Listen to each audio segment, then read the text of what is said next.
Over the past year, as families and small business owners have struggled to pay soaring health care costs, and as millions of Americans lost their coverage, the 5 largest insurers made record profits of over $12 billion. And as bad as things are today, they'll only get worse if we fail to act. We'll see more and more Americans go without the coverage they need. We'll see exploding premiums and out-of-pocket costs burn through more and more family budgets.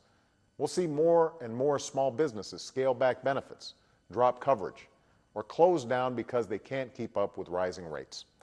And in time, we'll see these skyrocketing health care costs become the single largest driver of our federal deficits.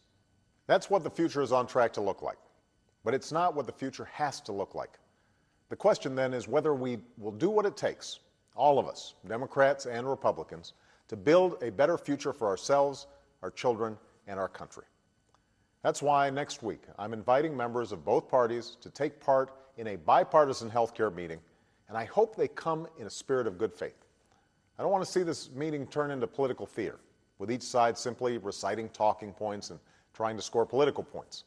Instead, I ask members of both parties to seek common ground in an effort to solve a problem that's been with us for generations. It's in that spirit that I've sought out and supported Republican ideas on reform from the very beginning.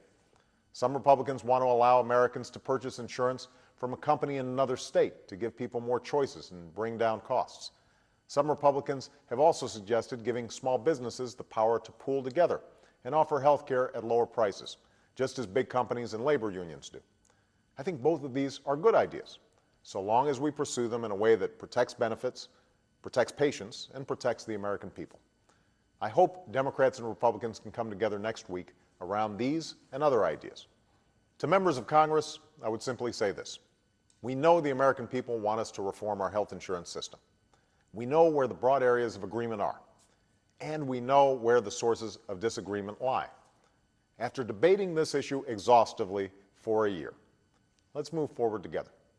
Next week is our chance to finally reform our health insurance system so it works for families and small businesses.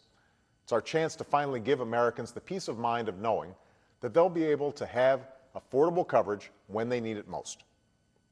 What's being tested here is not just our ability to solve this one problem, but our ability to solve any problem. Right now, Americans are understandably despairing about whether partisanship and the undue influence of special interests in Washington will make it impossible for us to deal with the big challenges that face our country. They want to see us focus not on scoring points, but on solving problems. Not on the next election, but on the next generation. That's what we can do, and that is what we must do when we come together for this bipartisan health care meeting next week.